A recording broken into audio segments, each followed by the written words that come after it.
Hello everybody and welcome to my channel. My name is Jessica and thank you so much for clicking on this video today. I've been crunching a lot of numbers and I'm happy to bring to you today my 2022 makeup spending. I have been trying to curate my makeup inventory over the past couple years. That's always been the goal of my YouTube channel, is just to really focus on the items that I have and try and move through them before they expire or before I buy any more. And I have done really well on that, like better than I was doing a couple years ago. However, this year may have gotten a little bit more out of hand. I think I just was kind of itching to try some new things this year and spent a little bit more money than I intended to.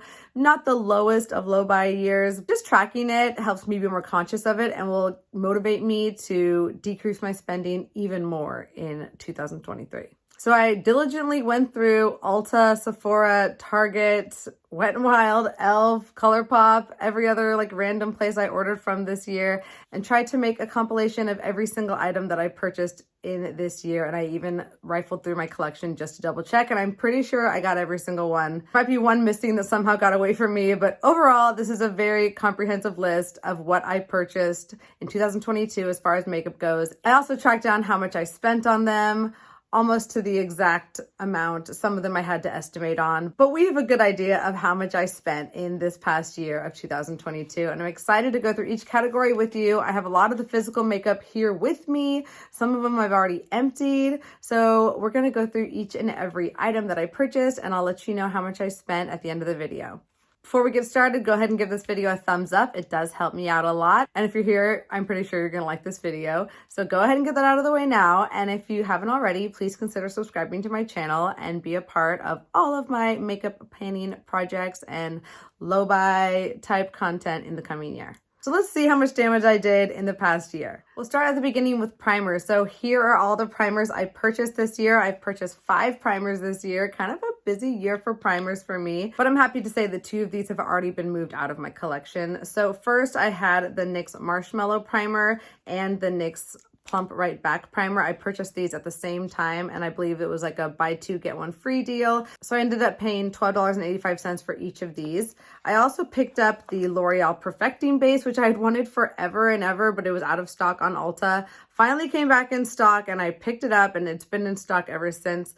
But I paid $11.99 for this product and I really love it. It's been the best drugstore pore filling primer that I've found so far, in my opinion. I also picked up just recently the e.l.f. Power Grip Primer, and I've been hearing so much about this. I really wanted to try it. Of course, as soon as I bought this, they came out with the one that has niacinamide in it, which I think I would have preferred to try. But I still really enjoy this product. It does grip onto my makeup, and I ended up paying just $5 for this. I had a really good e.l.f. order during Black Friday time, so got some really good deals on e.l.f. products then. Last, I'm not sure if this is a primer, but I'm counting it as a primer. I got the Charlotte Tilbury Flawless Filter. This is their mini size from Sephora. I ended up paying $14 for it. I think I had like 20% off or something like that. And I've always just wanted to try this and see what all the hype was about. And I do actually really like it. I'm a little nervous because I know the full size is very expensive, but it was fun to try it for 14 bucks. So I'm gonna include that in the primer as well. So with those 5 primers, I have spent $56.69 on primers this year. This year, I only purchased 2 foundations, but they're both high-end foundations. So even though I didn't purchase too many, I did spend quite a bit of money on it. So first, I picked up the Clinique Even Better foundation, and this one is super full coverage and long-lasting, and it's not like the best shade for me. It's a little bit dark, so I haven't been wearing it a lot. Also, my skin's really dry. I don't want to review every makeup item, but I purchased this one as a full coverage option. It was $43. Haven't been wearing it. Maybe in the summer I will gear up into that one. I also purchased the Kosas foundation that I'd heard so much love about, and this was $42. So I paid full price for both of these, which is unusual for me. So $85 total in foundation this year. I'm definitely not going to spend that much in foundation in the next year, I hope. Considering I emptied 3 foundations this year, I'm not too mad with spending $85 in a year on foundation, especially considering that I wear makeup almost every single day. So break that $85 down into, let's just say 300 days a year. The cost per day is pretty small. Our next category is concealer, and I went a little bit crazy with concealer this year. I brought in 6 new concealers into my collection, but I also emptied out a few concealers as well. So, you know, there's a little bit of a balance there, but I've just been curious to try some new concealers, and I feel like there's been a lot of good ones out on the market, so I've been curious to try them. So first, I brought in the Eyeshadow concealer. This one is quite high-end and luxurious. I had heard great things about it from other people on YouTube who have similar taste than me, and I thought I'd give it a try. I don't know, something about it just doesn't quite make the price worth it for me. It's a very small amount of product. I'm looking through it now and I can see that it's like already more than halfway done, and I've barely used it much.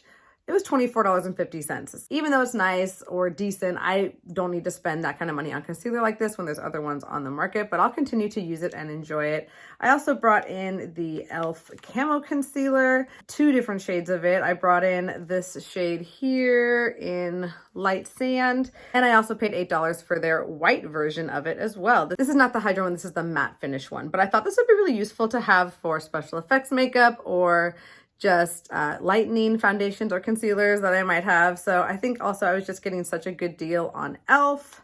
that I picked those up for a really good price. Wait, let me see, not $8. When I got that big e.l.f. order, I think it was like 40% off if I ordered more than $40 or something like that. Or maybe it was even 50% off. I don't know, but I got these for $3.50 each. So really good deal on those. I haven't tried this one much yet. I think I used it once, but it's kind of a darker shade. So I think I will be enjoying this in the spring and summertime coming up. I also picked up a concealer from ColourPop. This is their No Filter Concealer. I wanted to try it. I heard so much about it. It was fine, but the packaging broke almost immediately, and I talked about that in my empties video, so I'm not going to talk about it anymore, but I paid $8 for that. Would not repurchase. I mean, it's fine for like a drugstore, but there's better drugstore out there. I had to pick up this concealer from NYX. This is their Bare With Me Concealer Serum. I tried it for the first time the other day. I loved it. The hype is real, people. And this I paid $8.80 for. And last, I got a color corrector from Charlotte Tilbury. I mean, let me clean it off for you. The Charlotte Tilbury packaging just gets me every time. I love having these little compacts in my drawer. So I got the color corrector in the shade 2 medium, and I just wanted to try a high-end color corrector. I normally use the one from Pixie. That's like my favorite drugstore one, and that one works great. This one works great. This one, however, is $32. So I kind of splurged there. So in total, with those 6 items, I spent $84.80 on concealer this year. Whew. Hopefully I'm set for the next year and I don't have to spend nearly that much in the coming year on concealer. My next category is face powder, and I only picked up 2 this year, which feels really good. I have this powder foundation from Makeup Forever. This is the second time I've purchased this powder, and I do really love it. This is the one I always carry around in my purse for touch-ups. This one is $30, so kind of pricey, but I love the packaging. I love the function of this compact. I love the sponge it comes with, and I love how well this touches up my makeup on the go. So didn't mind spending $30 on this. This will last me a couple years easily. And then I also picked up this setting powder from LYS. This is the lightest shade they have. Resilient is like their translucent shade. And first of all, I just love the triangle packaging on this. It's so fun. I just got this in a Sephora order recently for their 20% off deal. So I only paid $15 for this. And I tried it actually for the first time today, and I really, really liked how it looks on the under eye. So really lightweight, really translucent, and has a nice blurring effect on my under eyes. So in total, $45 on powder this year. Not too bad. And I don't anticipate buying much in the new year. Maybe one. Maybe. Next we have blushes, and I couldn't help myself. I brought 5 new blushes into my collection this year.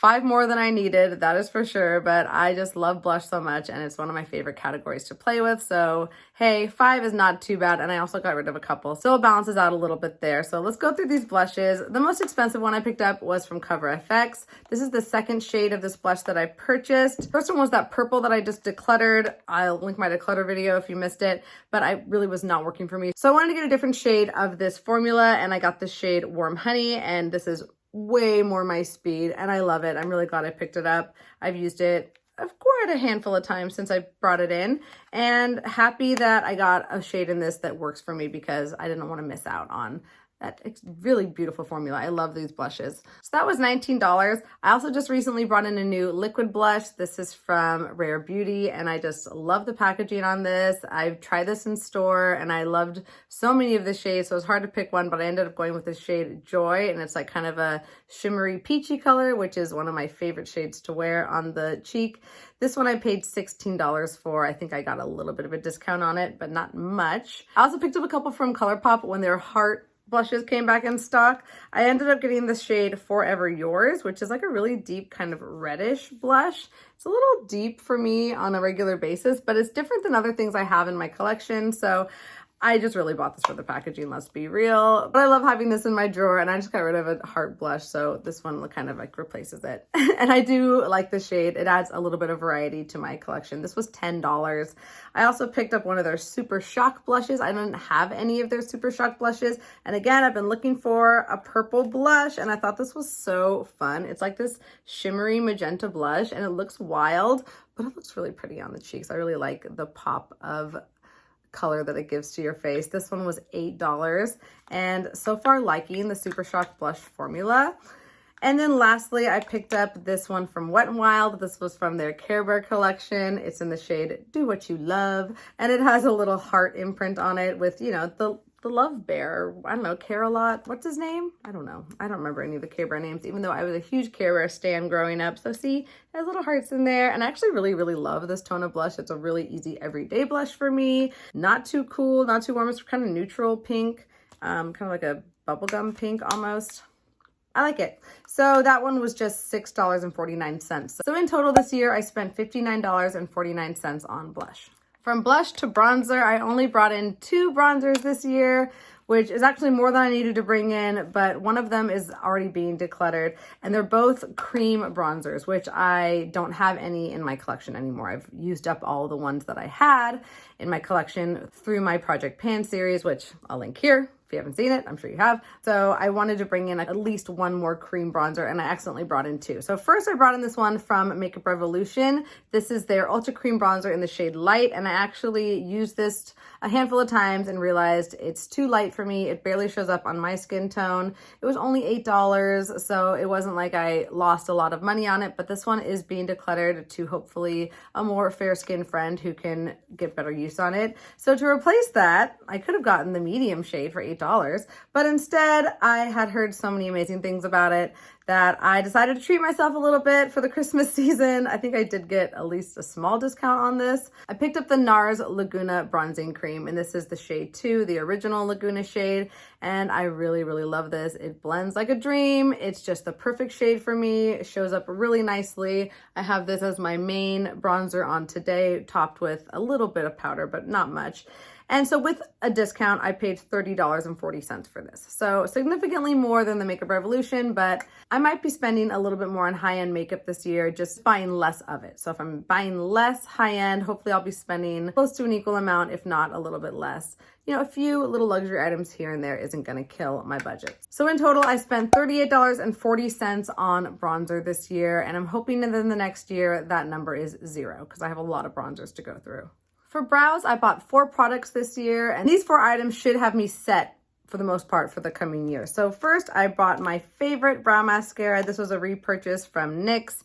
This is their tinted brow mascara in the shade Brunette, and I paid $8.50 for this. I think you can maybe get it cheaper on a sale, but I think I just needed it, so I bought it for the full price. I also recently got the ABH Dip Brow, and I just didn't have any more pomades in my collection anymore, and I kind of missed them a little bit. I got the shade Soft Brown. Hopefully it's a good match. I haven't even dipped into this yet, but this was only $14.70. I think I got it for like half price during some Ulta sale, and that will last me 2 years. So, you know, $14 for this much brow product and the amount of time that it will take me to go through it, I thought was a great deal. So that was great. And I also got the ABH eyebrow brush with it at the time. Excited to get some use on the pomade again once I move through some other eyebrow products.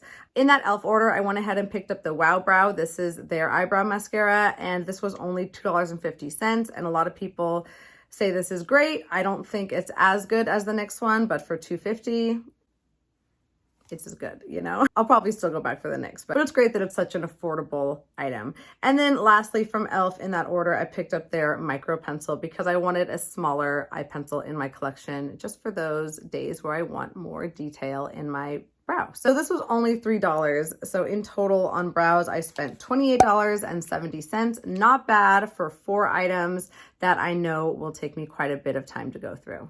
For eyeliner, I surprisingly only bought 2 this year, and they're 2 of my favorites, so no surprises here. I picked up one of the NYX Epic Ink liners. This I paid $7.55 for, and I also picked up one of the KVD tattoo liners, my ultimate high-end favorite liner. And this one I got for half price. I'm pretty sure paid $11.50 for it. So in total, I paid $19.05 for eyeliner this year. And I will be having to repurchase probably both of these soon as they come up on sale again, because these are the only eyeliners I have in my collection right now. I've actually already used up the NYX Epic Ink, so that one needs to be repurchased. This one I've been using the past couple months, so it probably doesn't have a long life left in it either. Pretty surprised with how long that these have been lasting me, because I basically wear eyeliner every single day that I'm wearing makeup. It's rare that I don't wear a winged liner with a full look. So really happy with how long those are lasting me. And for $19.05, I think I'm doing pretty good on my eyeliner spending. Next, we have mascara, and not surprisingly, I bought quite a few of these this year. I rotate through my mascara at least every 3 months, and I like to stock up on my favorites when they go on sale. So in total, I bought 7 mascaras this year. Let's go through them together. I bought 2 of these Makeup Revolution blowout mascaras. This one actually still has its wrapping on it. I used up the first one, emptied it, didn't really like it, and decided to give this one to someone else. I paid $13 for both of them, so $6.50 each. There was some kind of Makeup Revolution sale, which is why I bought 2 of them. And I thought the packaging was pretty, that iridescent color. So I thought I'd give it a try. It had decent reviews, but for me, it was just kind of like a meh mascara. I recently picked up this one from Eyeshadow. I actually haven't even opened this one yet, but I really like Eyeshadow as a brand. I love their liners, and I've never tried their mascara. This is their Drama and Curl mascara, which is what I look for in a mascara personally. I paid $15 for this. I got it on some kind of discount. I'm not sure what the regular price on that one is. I also picked up this one from CoverGirl. This is their Supersizer mascara, and this is one of my favorite drugstore mascaras. However, I'm not really able to find it very easily anymore. It's not on Target's website. It's not on Ulta's website. I can sometimes find it in store at Rite Aid or CVS. I wasn't sure how much I paid for this. I must have bought it in person. When I Googled online, I saw them selling for about $7. So we're gonna say I paid $7 for that, around there. And then I have 3 of my favorite high-end mascara. This is the IT Cosmetics Superhero, and you'll see I have 2 of them still in their packaging. So I got these, I think it was a buy one, get one free sale, or they were half off, so I picked up 2 of them. And I also got this one this year that I have already used up, that I also got half off, I think during the 21 Days of Beauty sale. So in total for these 3 mascaras, I paid $39, so $13 a piece. So with those 7 mascaras, I paid a total of $74 in mascara this year. Onto one of my favorite categories, eyeshadow palettes. I was really trying to be a good girl this year and resist eyeshadow palette temptation, and I think overall I did a pretty good job. I brought in 4 eyeshadow palettes this year, and I think they were all really good additions to my collection, and they're all palettes that I really, really love. So I'm happy with the amount that I brought in. So first I brought in the BH Cosmetics Lost in Los Angeles palette, and I just couldn't resist after seeing this on so many people's channel. I just love the color story in here, and I'm very excited to play with this more in the next year. I had to estimate what I paid on this. I bought it like through Instagram or something like that, so this was about $15. I also brought in the ABH Norvina palette. I tried not to. I really tried to resist, but I couldn't resist any longer, and it was on sale, I think on Ulta's website for like 20 some dollars, so I went ahead and picked it up. I haven't even swatched it. The plastic film's still on there. I'm really excited to just have this in my collection. It's something about it. It's not even a very purple palette, but I've heard so many good things that I wanted to try it out. And I do love the ABH formula, especially this style of palette that, you know, is kind of a thing of the past now. I paid $31.50 for the Norvina palette. I also picked up 2 high-end palettes just during this Christmas season. One is one I really lusted after. I knew as soon as I saw it, I wanted it in my collection, and that is the Natasha Denona My Dream palette. and I've had so much fun playing with this in the past couple of weeks. I've gotten quite a bit of use on it. No regrets here at all. I absolutely love this palette. This one was kind of an impulse purchase, but I've been loving my Huda Beauty Mercury Retrograde palette so much recently that I decided to pick up another one of her palettes, and I went for the Rose Quartz palette because I just love pink and mauve tones, and I just love the packaging on this. It's so pretty to look at, and I've been having a lot of fun playing with this too. It kind of pairs really well with the My Dream palette. There's some similarities there, but also some major differences, and I am very happy with this addition to my collection. There's some really fun, interesting shades in there as well that kind of keep it exciting.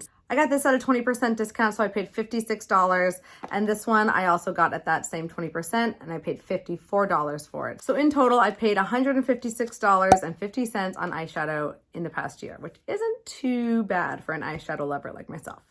Next, we have lip products, and I brought in 5 lip products this year, but they're all glosses. And for me, not being a gloss person, all of a sudden I have a million glosses, and I don't know how this happened, but I've just been using gloss a lot more recently, and I guess I'm becoming a glossy lip wearing girl, which I really wasn't before. So I just picked these up from the Black Friday like holiday bundle that Fenty had. This is their Fenty Gloss Balm Trio that I picked up. So they have 3 of their gloss bombs in 3 of their different formulas. There's the Fenty Cream. This one is in Cupcakin'. This is their Fenty Glitter in the shade Fuchsia Flex. And then this is their Fenty Heat, which is like a plumping, tingly one in the shade Fenty Glow Heat, I guess. That's what I'm wearing today, actually. It's on my lips right now. I really like it. And then I also picked up from L'Oreal. This is the L'Oreal Infallible Pro Gloss Plump. Has a little bit of a glitter in it. I've hardly used this at all, but it has a nice like cupcakey smell to it. And then in my e.l.f. order, I also picked up, this is their Hydrating Core Lip Shine. And I got the shade Joyful, and I actually really love this. This is a great purse balm, just like your lips but better. Just have it ready to go. Very hydrating, can save a dry lips day. So not too bad. 5 lip products. I don't have a lot of glosses, so now I have a few more, and I'm excited to get some use on them. This trio was $38, so that breaks down to about $12.50 per gloss, which is a really good deal for these full-size Fenty glosses. And then this one, again, I kind of had to estimate. I bought it in person, was about $10.99, and of course, this came from that very amazing e.l.f. order. I paid just $3.50 for this. So in total, I spent $52.49 on lip products this year. I brought in 2 setting sprays this year. I did a repurchase of the e.l.f. Stay All Day setting spray. This one I paid $10 for. This is my favorite drugstore setting spray. It really does make your makeup last, but I'm really trying to use it less these days, just on special occasions when I need my makeup to last all day for real, because my skin is a lot more dry right now. So that's why I picked up this one from e.l.f. This is their Dewy Coconut Setting Mist. It does have a very coconutty smell. It does kind of make my skin look the teensiest bit greasy, so I have to be really careful with it. But I got this for $8, so I spent $18 on setting spray this past year, hoping to kind of slow down my setting spray use, but just 2 is not bad for a whole year. And our very last category finally is just a miscellaneous category. I have like 2 random things in here that just don't really fit anywhere else. I have the NYX Glitter Primer, which is a repurchase for me. I went through an entire tube of this. I love it. It's the main primer that I use for my eyeshadow looks every single day, especially for shimmer looks. I paid $6.50 for this. And then lastly, from my ColourPop order, I randomly picked up the ColourPop Freckle Pen. I really love wearing fake freckles. I want to do it more often. It's just a really fun way to play with makeup, and I think it looks really cute. I paid too much for this though, because you can make fake freckles with eyeshadow or eyebrow pomade or a lot of different things, but I paid $9 for this. It's for the function of the little tiny marker. It just makes it a little bit easier. $9, whatever, it's for fun. So I paid $15.50 for these random makeup items this year. There are all of the items I purchased this year. I can't believe I was able to wrangle them all together. That was quite the feat for me. I added these numbers together over and over and over again. Remember that a couple of these are close estimations, but my best number I could land on for the total amount of money I spent on makeup in 2022 is $733.62. which sounds like a lot of money. I spent a lot more than I thought I did this year. I definitely spent more than I wanted to spend this year. I kind of just was a little bit more lax in my low buy criteria, and the numbers are showing that. Overall, it's not terrible. I've definitely spent more in previous years of my life, a lot more, and I'm hoping that this number will just motivate me to spend a lot less in the coming year. I would love to get that number maybe in half. That would be about $375. I don't know if that's doable, so I'm gonna set my goal to under 500. I think that'll be a really good improvement from my spending this year, and will just remind me a little bit more to kind of wait on purchases, to really get a good deal on it, to maybe opt for more drugstore options, and see where I can reduce my spending in these categories. I haven't included every single one of my makeup items I accumulated this year because I definitely got some things for free, gift with purchase, all those fun things. So if you'd like to see my complete makeup inventory, please stay tuned for that coming in January. I will be showing you every single item in my makeup collection. It's gonna be a lot of fun, but I hope you enjoyed this video and seeing all of those numbers, all of my spending from the past year, and can live vicariously through me, if not, commiserate with me on how much money I spent on makeup. But I mean, I just love makeup. I don't mind that I spent a little bit of money on it. I mean, in the grand scheme of things, it's not that much money, and it makes me happy and is a fun little creative outlet for me. So in the big picture, I think it's worth it. But there's always improvement to be done. I'm so excited to have you with me in my continued journeys into 2023, and I hope to see you in my next video. Take care and Happy New Year. Bye.